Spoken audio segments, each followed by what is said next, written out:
Hey folks, your OS Reviews. Today you're watching our retro review of the Nokia 6236i, a classic candy bar phone released by Nokia in 2006.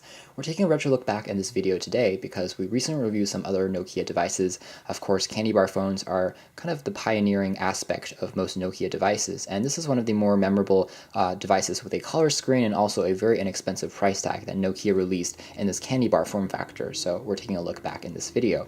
Now, the design of the unit, again, is nothing special. It's that famous candy bar look that Nokia has created and very reminiscent of some other phones, but those typically use a monochrome screen rather than a full color screen, and this one had a contract with Verizon Wireless here in the United States. It retailed for about $80, which was very inexpensive at the time, especially with a phone with a camera on the back, and at the same time you had some very basic organizational functions on board.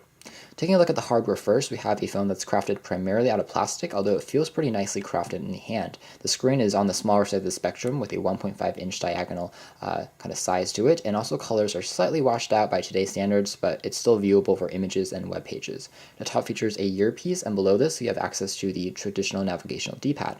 The keypad on the 6236i is actually pretty flush with the surface of the unit, making texting and dialing by feel kind of difficult because the keys are a little bit small and they're also pretty wobbly. So if you move your thumb around the keypad, you can see how it kind of moves around. It feels slightly finicky. The navigational D-pad here is also pretty easy to use. It's raised above the surface, it's nice and easy to press, and the backlight is very, very bright. So you can see the keypad even in darker environments. On the left-hand side of the phone, you have access to a volume rocker, a nice feature considering most Nokia devices tended to omit a volume rocker in 2006 and 2008, kind of that period and range. On the bottom here, you have access to a proprietary Nokia charger and sync adapter. On the right-hand edge, you have access to just an IR port. On the very top, there's a power on and off switch that's completely flush with the surface and very difficult to press. And on the very back, there's access to that VGA quality camera. And what's very interesting is that behind the battery door, there's actually access to a SIM card slot, which I'm not really sure why, considering this is a Verizon phone that lacked any world roaming capabilities. So I'm not sure why there's a SIM card slot at all, but perhaps someone that knows this can leave a comment and explain it in the comment section below. Anyways, going back into the UI, we have that classic look going on from Nokia. It's very simple and easy to use. You have some time, date information, battery life information, and some reception on the left and right hand edges. You have a menu that you press the center key to access, and you have the simple grid-like icon that's arranged in 3x3 to access the various core functions of the phone. It's a very basic build of Symbian OS, as you can see, and it's pretty intuitive and easy to use.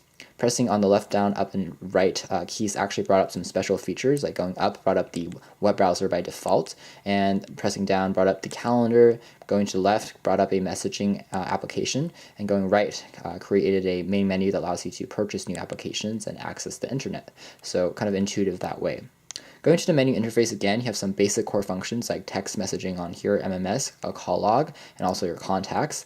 Some very basic features are on board. In fact, the mini browser here does not do a very good job, especially because this is a pretty not a very fast phone at all. So there's no Wi-Fi, there's no Bluetooth. So browsing the web definitely takes longer for pages to load. You're taking a look at the mobile version, and also browsing the web in general is a bit difficult by the keyboard standards.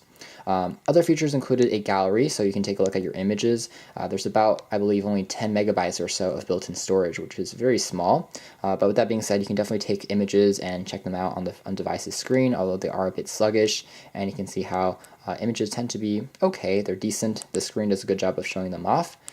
Over here you have some video clips you can also take a look at, and you do a pretty good job of playing back these clips as well. So if I wanted to play back a video clip, this speaker does a pretty good job of actually playing back the sound, and you can actually hear it on the very back. Speaking of, the speaker on the unit is pretty decent, although you're not going to be using it for listening to music, but accessing it as a speakerphone, it's pretty good, except it's a bit tinny.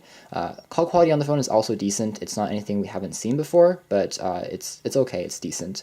Reception is a bit weak in Seattle, but the earpiece is nice and loud, so at least we can hear our callers pretty well.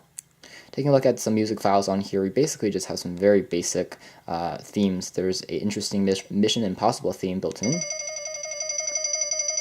So you can kind of hear a 8-bit version of that ringtone in the background if you want to use that. So kind of interesting, although again there's no headphone port. At least you have to use an adapter to use a headphone. So this is something that you're not going to be really using for playing back MP3 tracks on. There's also some graphics you can take a look at. These are pre-installed, so for the wallpapers, some tones, some voice recording functions that you can also access. Down below here, you have the settings, so you can change the display settings, the ringtone, time and date, and some very basic functionalities also on board there. Over here you have access to the media. This basically gives you access to the voice recorder, to a radio, which is a nice feature to have, but we do need access to a headphone, which is a proprietary adapter for us to actually access that feature. There's also a media player, which comes in a form of playing back your videos and images again. Taking a look at the actual camera, which actually it's not really giving us the ability to take a look at because the battery is exceptionally low, but as you kind of saw there in some of our basic gallery shots, the camera quality is only decent. It's not anything too extraordinary. It's a bit fuzzy, but it still is a pretty good performer under bright light, but video quality is much less impressive and frame rates are pretty low. There's also some navigational and organizational features like an alarm clock, and you can set those. The menu, again, is pretty clean and easy to understand. There's notes, but you have to type on a T9 D-pad, although there is predictive text. There are some other notes you can view, a to-do list that you can set. There's also a calculator and a countdown timer that you can access, in addition to a stopwatch and an alarm clock, which is actually pretty loud, so you can use it to wake up in the morning, and it works pretty nicely. There are a few extras on here. If you click on the extras tab, it takes you into some other features on board.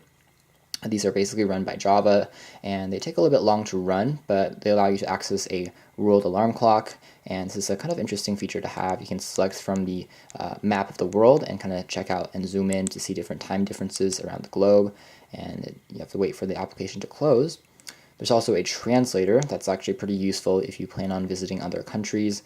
It's a nice feature that we didn't really expect to find on this phone, but it was included. So you can actually search a word like hello and then try to translate it into a different language. So you can select from different languages, insert emoticons and symbols. So English, Spanish, French, and Portuguese are the different languages that you can select from.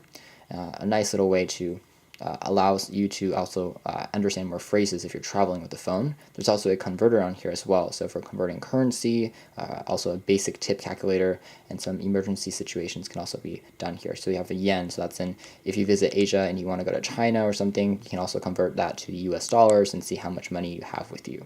So a nice few tips and extras are included on here, although you don't get many games or anything like that, so you just have some very basic organizational tools on board. Anyways, this was just a retro video look back at the Nokia 6236i. I think that it's a nice classical Nokia phone. There's nothing too extraordinary about it, but it's kind of a modern phone in the sense that it has a color screen, also a camera, but it retains kind of the vintage Nokia look by having that candy bar form factor, that pretty small size, and excellent build quality. So anyways, hopefully you guys enjoyed this video, and you guys can leave a comment in the description box below if you had this phone, what you guys thought of it at the time, and thanks for watching here at OS Reviews.